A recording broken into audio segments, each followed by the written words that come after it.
पंजाब सरकार की post matric scholarship योजना 245 करोड़ रुपए आवंटित ताकि अनुसूचित जाति के विद्यार्थियों को मिले उच्च शिक्षा। अगर मुझे ये स्कॉलरशिप ना मिलती तो शायद मैं अपनी पढ़ाई जारी न रख पाती। 2,31,000 विद्यार्थी पंजीकृत, 92 करोड़ की रकम दी जा चुकी। मैं AI/ML हमेशा से पढ़ना चाहता था।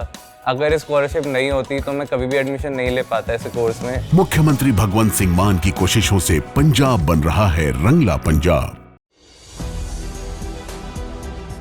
जय संविधान, जय भीम, महात्मा गांधी की जय, गोडसे मुर्दाबाद। देखिए, हम जैसे लोग हमेशा से ये मानते आए कि भारतवर्ष जब आजाद हुआ था उस समय देश की आर्थिक स्थिति बहुत ज्यादा खराब थी।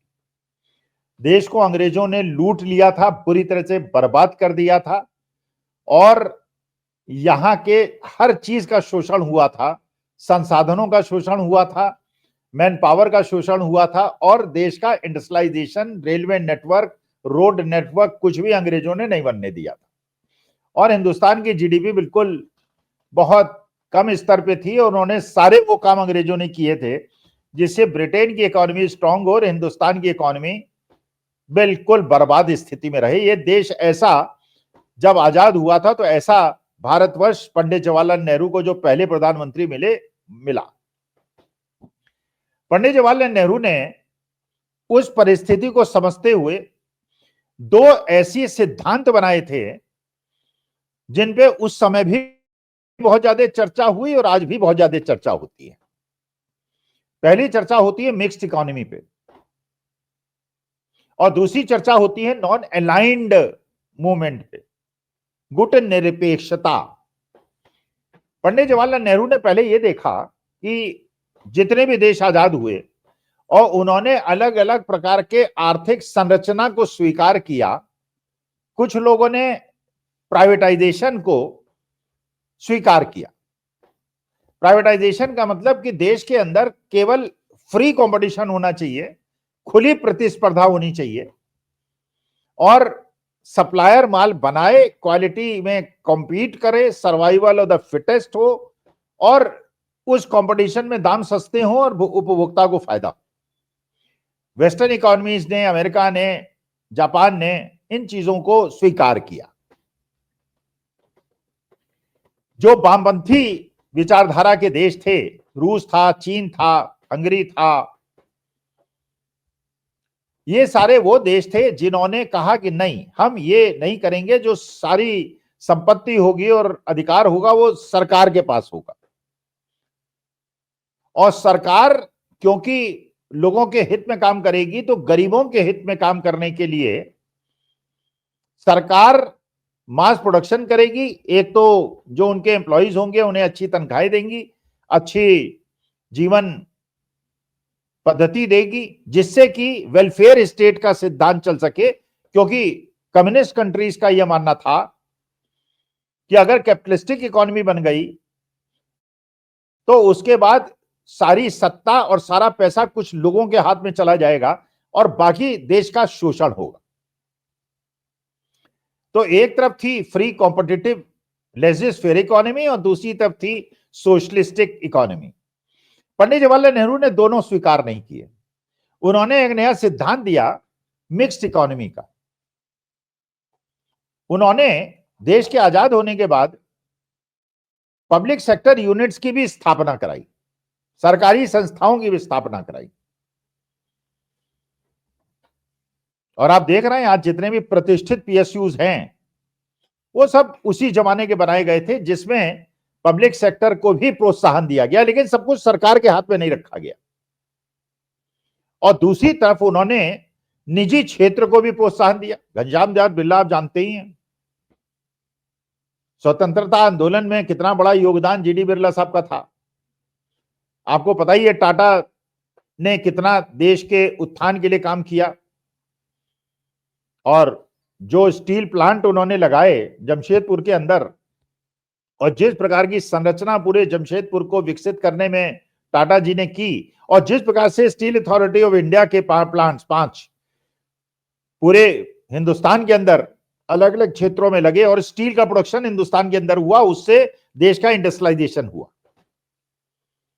तो पंडित जवाहरलाल नेहरू ने पब्लिक सेक्टर यूनिट्स को भी प्रोत्साहन दिया और प्राइवेट सेक्टर यूनिट्स को भी प्रोत्साहन दिया। मतलब ये कि हम वेलफेयर स्टेट के लिए भी काम करेंगे, जिसमें पीएसयूज में लोग आएंगे, उन्हें अच्छी तनख्वाहें मिलेंगी, और प्राइवेट सेक्टर को भी नहीं रोकेंगे, उसे भी इंडस्ट्रियलाइजेशन में सहयोग करने का प्रोत्साहन देंगे, और पब्लिक सेक्टर और प्राइवेट सेक्टर आपस में कॉम्पीट करेंगे। लेकिन क्योंकि पब्लिक सेक्टर यूनिट जो होंगी उसमें तनख्वाहें ज्यादा होंगी, वेलफेयर स्टेट के कंसेप्ट से चलेगा, लेकिन उसका मोटिव प्रॉफिट नहीं होगा, लाभ कमाना नहीं होगा। प्राइवेट सेक्टर में सैलरीज कम होंगी, नीचे के लोगों की ऊपर के लोगों की बहुत ज्यादा होंगी, जो आज भी है, लेकिन कॉस्ट कटिंग प्राइवेट सेक्टर में संभव थी, पब्लिक सेक्टर में नहीं संभव थी। लेकिन प्राइवेट सेक्टर का ऑब्जेक्टिव होगा प्रॉफिट कमाना, पब्लिक सेक्टर का प्रॉफिट ऑब्जेक्टिव होगा वेलफेयर इकोनॉमी क्रिएट करना, इसलिए आपस में कॉम्पीट करेंगे, प्राइसेस कम रहेगी और उपभोक्ता को फायदा होगा। यह पंडित जवाहरलाल नेहरू का सिद्धांत था। इसके बाद जब 1991 में उदारीकरण हुआ और डॉक्टर मनमोहन सिंह वित्त मंत्री हुए और पीवी नरसिम्हा राव प्रधानमंत्री हुए, लिबरलाइजेशन प्राइवेटाइजेशन हुआ, लेकिन पब्लिक सेक्टर यूनिट्स को बंद नहीं किया गया, प्राइवेटाइजेशन को प्रोत्साहन दिया गया, लेकिन बहुत कम यूनिट्स का प्राइवेटाइजेशन किया गया। बल्कि इंदिरा जी के जमाने में तो आपको याद होगा कि पब्लिक सेक्टर जो प्राइवेट बैंक्स थे उनका नेशनलाइजेशन हुआ था, प्रिवी पर्स बंद हुआ था, मतलब निजी हाथों में जो संपत्ति थी उसको सरकार के हाथों में दिया गया था। तो मनमोहन सिंह ने लिबरलाइजेशन जरूर किया, लेकिन उन्होंने पीएसयूज को बंद नहीं किया और केवल सब कुछ प्राइवेट सेक्टर के हाथ में नहीं दे दिया। लेकिन पिछले 10 साल के अंदर, ये अटल जी ने भी बहुत ज्यादा नहीं किया, लेकिन पिछले 10 साल के अंदर आपने देखा कि कितने पीएसयूज को बंद किया गया, रेलवे तक में प्राइवेट सेक्टर को घुसा दिया गया, एयरपोर्ट्स में घुसा दिया गया, बंदरगाहों में घुसा दिया गया, पावर जनरेशन में घुसा दिया गया, कोल एक्सप्लोरेशन में घुसा दिया गया, हर जगह private sector private sector private sector. तो जब प्राइवेट सेक्टर में अगर आप देखेंगे, कंपैरिजन करके देखेंगे, तो कोल इंडिया का जो एक एम्प्लॉई है उसकी तनख्वाह अगर 70,000 रुपए महीना है, तो एक प्राइवेट सेक्टर के नीचे के एम्प्लॉय की तनख्वाह 15,000 रुपए। ये बात दूसरी है, प्राइवेट सेक्टर में जो बहुत क्वालिफाइड और हाईली क्वालिफाइड लोग बैठे हैं उनकी तनख्वाहें करोड़ों में हैं, जो सरकार में नहीं है। लेकिन जो गैप है बहुत बड़े अधिकारी और छोटे अधिकारी के बीच में पीएसयूज के अंदर बहुत कम है। भाई अगर एमडी होगा तो 2.5 लाख कमाएगा, लेकिन जो छोटे से छोटा एम्प्लॉई है वो 70,000 रुपए कमाएगा।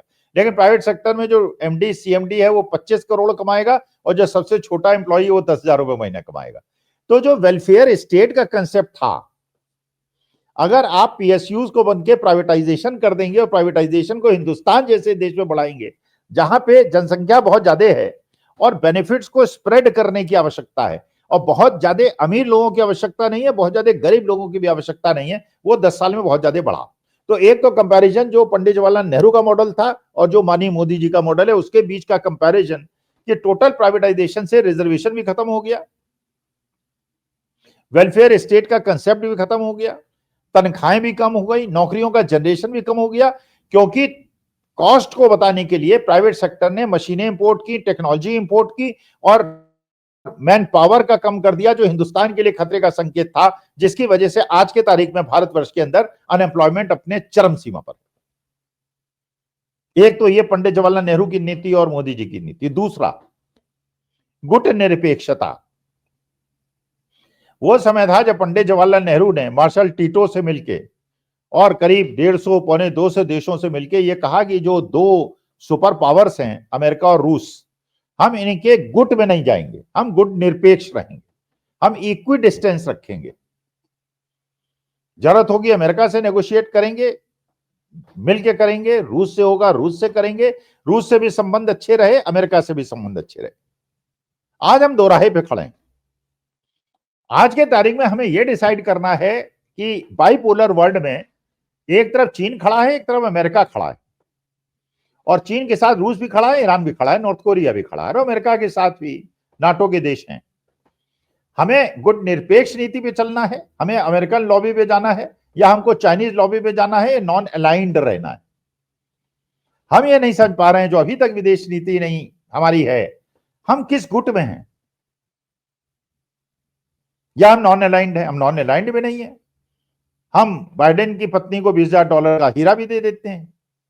हम डोनाल्ड ट्रंप की पत्नी को $50,000 का गिफ्ट भी दे देते हैं। हम चीन के राष्ट्रपति को भी झूला झूला देते हैं। इसके बावजूद कि चीन अपने इलाके बसा रहा है भारतवर्ष की सीमा के अंदर, जो कि विदेश मंत्रालय स्वीकार कर रहा है। हम ना गुट निरपेक्ष हैं और ना हम चीन के गुट में हैं, ना हम अमेरिका के गुट में हैं। तो ये भी फायदा उठा रहा है कि चीन हमारे देश के अंदर गुस्सा चला रहा है, लेकिन हमारे जो विदेश मंत्री हैं वो कहते हैं चीन एक बड़ा देश है, महाराज बड़ा राष्ट्र है, और अगर वो कुछ करता भी है तो हम तो उससे लड़ाई नहीं कर सकते। अरे पंडित जवाहरलाल नेहरू कम से कम चीन से लड़े तो थे। हारे वो अलग मुद्दा है, जीत खेल अगर खेलेंगे, हारेंगे या जीतेंगे, लेकिन लड़ना ही इसलिए नहीं कि बड़ा देश है। तो इसका मतलब तो आपने अपने देश को इतना कमजोर बना दिया है चीन के सामने कि इतने बड़े बड़े रफेल और दुनिया भर के अस्त्र शस्त्र खरीद के और मॉडर्न इक्विपमेंट खरीद के, और उसके बावजूद अगर आप चीन से अपना क्षेत्र उनको दे रहे हैं, बिना लड़े दे रहे हैं, तो एक प्रकार का सरेंडर है। और अमेरिका भी आपका वो जो परिस्थिति 75 साल हिंदुस्तान की रही, बाइडेन साहब भी जॉर्ज सोरोस को सर्वोच्च सम्मान दे रहे हैं और डोनाल्ड ट्रंप भी अपनी सेरेमनी में आपको नहीं बुला रहे हैं।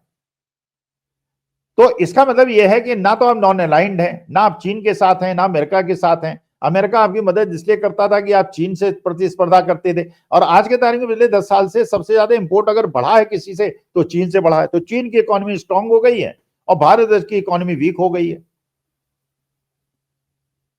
तो एक तो भारतवर्ष को ये डिसाइड करना है कि हम मिक्स्ड इकोनॉमी के रास्ते पे चलेंगे या प्राइवेटाइजेशन के रास्ते पे चलेंगे, और कुछ गिने चुने पूंजीपतियों के हाथ में सब कुछ सौंप देंगे, जिससे कि अनएम्प्लॉयमेंट बढ़ेगा, गरीबी अमीरी के बीच में खाई बढ़ेगी। और दूसरा, हम अगर अमेरिका से को भी खुश नहीं कर पा रहे हैं और उनके मित्र कनाडा जैसों को भी खुश नहीं कर पा रहे हैं, और चीन को तो खुश करने का कोई प्रश्न ही नहीं उठता है, तो हम न तो किसी गुट में हैं, ना हम गुट निरपेक्ष हैं।